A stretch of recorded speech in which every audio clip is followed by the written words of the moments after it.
This is Optimal Health Daily, episode 1108, Weekend Edition. Health equals Wealth by Mr. Money Mustache of MrMoneyMustache.com. And I'm Dr. Neil, your host and narrator. Hey there, happy Sunday, a very happy Labor Day weekend to those of us in the States. Thank you so much for being here, and welcome back to another weekend edition of Optimal Health Daily. This is where I read to you from some of the best health and fitness blogs on the web, kind of like an ongoing audiobook, and with my commentary at the end.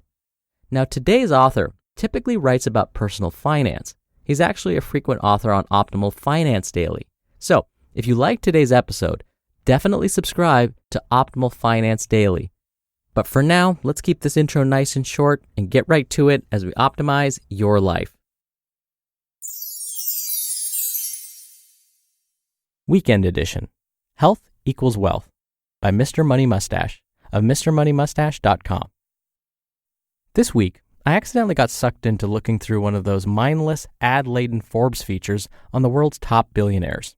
The leader of this flock, the current richest person in the world, is a dude in Mexico called Carlos Slim, with a fortune of about $74 billion. And as it turns out, Mr. Slim is a bit of an optimistic last name. Then I clicked down the list to look at the other people, and I started to notice a pattern. Despite their unimaginable heaps of wealth, as a group, they look far from exceptional in the area of health. If you ask the typical person, even here in the United States, what would you rather have? 1, a gigantic amount of money, but be overweight and or frail to the point of needing an elevator to get up to the 6th floor of a building, or 2, just a comfortable amount of money and a gold quality, healthy, energetic mind and body that keeps you jumping around, having fun, with no health issues until you're 100 years old. What do you think he or she would say? I haven't formally surveyed any groups myself, but I have a feeling most people would pick the exceptional health option. The good news is, it is much easier for most of us to get exceptional health rather than billionaire wealth. All you need to do is keep your body doing something other than sitting in a chair for a few hours a day, lift some weights occasionally, and eat the most natural and unprocessed foods you can find. But yet the surprising truth is, most people are actually spending most of their time, more than 40 hours per week, pursuing the wealth rather than the health. Then the wealth is often invested in unhealthy activities like sedentary sightseeing vacations, eating 2,000-calorie restaurant meals, and gas-powered recreational pastimes like motorboating and ATV riding. I won't get into the issue of the nation's increasing waistline because I don't know enough about all of the complicated social and industrial factors causing it to comment. But I do know one thing. You have a chance to be super healthy, and if you're not already a permanently grinning, well-muscled ball of energy, then I suggest you should consider becoming one. The reason is because it will make you happier, just like becoming rich and achieving an early retirement through frugality will make you happier. It's time to raise our standards for ourselves. I don't look like Vin Diesel right now, but I'm going to. I'm no longer going to settle for being moderately fit. I want to be at maximum health. Are you ready for my inspirational bombshell? Google a picture of a 74-year-old woman named Ernestine Shepard. She is currently the world's oldest female bodybuilder. I was already an optimist when it comes to old age, because I am often passed by gray-haired old men when I'm trying my best to speed along on a country road at 40 kilometers per hour on my road bike. But this lady raises my standards way higher than they've ever been. Just seeing the picture made me realize that I totally suck so far, and I must do much better from now on. If you're already at maximum health, then good for you. If you're not, what's holding you back? For me, it has been a case of excusitis. I've been telling myself that because I'm already better off than most people, that's good enough. But that's a tricky game to play. If you're not taking the best possible care of your health, who do you think you were fooling? I'm getting older. It is absolutely unacceptable for me to become one of those self-disabled people. Think a person who loses their health and mobility through decades of a sedentary lifestyle. If I ever have a serious health problem in later years and I haven't maintained maximum health, it will be my own fault. So from this day on, it's maximum for me, and you too. There are lots of good books in the library about how to get healthy, but if you just want the Mustachian summary of the most important secret steps, here it is. 1. Never eat any form of white bread, soda, candy, cake, cookies, fast food, donuts, or other fakey pants food at home or at restaurants. You can still have it at parties.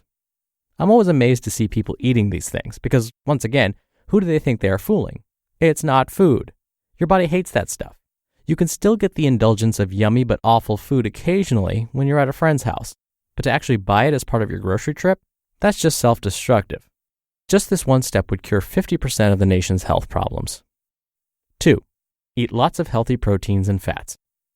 Your new snack around the house is almonds and walnuts, bananas with all-natural peanut butter, apples, mangoes, cheese, eggs, beans of all sorts, delicious slabs of fish, chicken, rice, all the olive oil you want, lots of spices, whey protein powder mixed with milk, burritos, cilantro, salads with rich, natural oily dressing, stuff like that. You're not on a low-fat diet. You're just on a low-processing diet. Your appetite will adjust to take in the right number of calories instead of too many as soon as you drop refined flour and sugar from the diet. 3. Obey the Mustachian commandments on alcohol consumption. Alcohol is fun. I drink it regularly, but I know it is toxic. You're drinking from a bottle with a skull and crossbones on it, so respect the poison and realize it is draining a tiny bit of your health directly with every sip. And 4. Always accept exercise when it stares you in the face.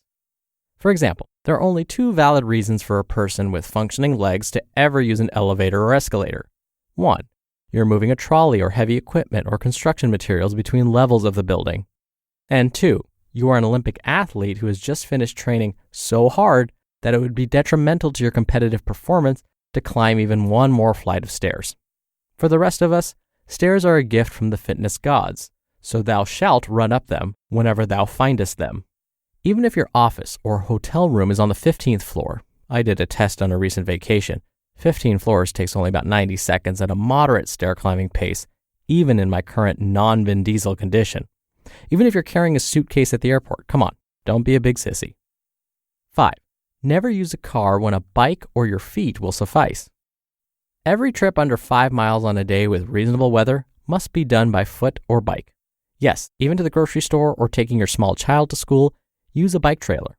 In addition, if you work less than 10 miles from home, you must bike to work at least twice a week, whenever it is above freezing and not raining or snowing. Following these steps will get you to good health. To get maximum health, you need to add weights 3 times a week for as little as 18 minutes per session, which would be 3 to 4 sets of 3 varied heavy exercises with no rest between them. If you like running or swimming or other sports, add in some of that too. Good for you. Now that you've heard it all in one post like that, it's a pretty easy way to add 60 years of healthy, energetic, good times to your life, and millions of dollars in income and saved expenditures, don't you think? So how will you achieve maximum health from this point onwards? You just listened to the post titled Weekend Edition, Health Equals Wealth by Mr. Money Mustache of MrMoneyMustache.com. So obviously, Mr. Money Mustache agreed that he's not a health expert, so I'll just make a couple of slight modifications to some of his advice. So he was talking about alcohol consumption. What we know from a lot of data, lots and lots of good studies, is that moderate alcohol consumption can actually decrease the risk for certain diseases, mostly cardiovascular type diseases, so stroke, heart attack, heart failure, those kinds of things. So what does moderate alcohol consumption actually mean? For men, it means no more than 2 drinks per day. For women, it's a little less, no more than 1 drink per day. And a drink, well, how do we define that? Typically, 1 drink is about 1 can or 12 ounces of beer, or it could be 6 ounces of wine, or about a shot, 1.5 ounces of hard liquor like whiskey or gin. So each of those that I just mentioned, 1 beer, 1 glass of wine, 1 shot, each of those would count as 1 drink. So if you had all 3, that would count as 3 drinks. And that would put all adults over the limit for what's considered a moderate consumption. So what happens when you consume more than that on average? What you find is for ladies, an increased risk of breast cancer. So if ladies consume more than 1 drink per day, it increases the risk for breast cancer pretty substantially. For guys, it's colon cancer more than anything else. And again, guys, to raise the risk for colon cancer, we're talking about more than 2 drinks per day. And when it comes to processed foods, you don't need to completely stay away. Remember, I'm kind of a French fries, pizza, donut guy. I don't do it all the time, but I like those foods. And then if I had to stay away from them for the rest of my life, it's just going to make me want them more. So I would say instead of completely staying away, it might be more reasonable to say, well, I'll just have those occasionally.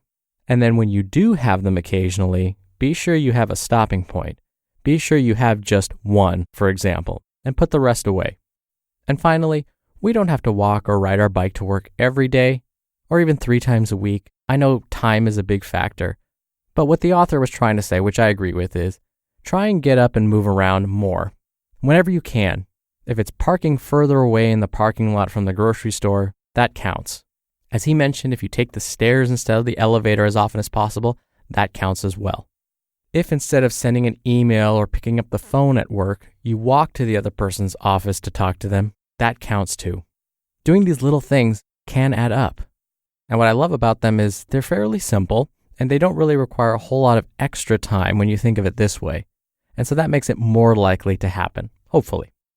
All right, that'll do it for the Sunday episode. And again, have a great rest of your weekend and a wonderful holiday weekend if you're in the States. And I'll see you back here tomorrow on Labor Day where your optimal life awaits.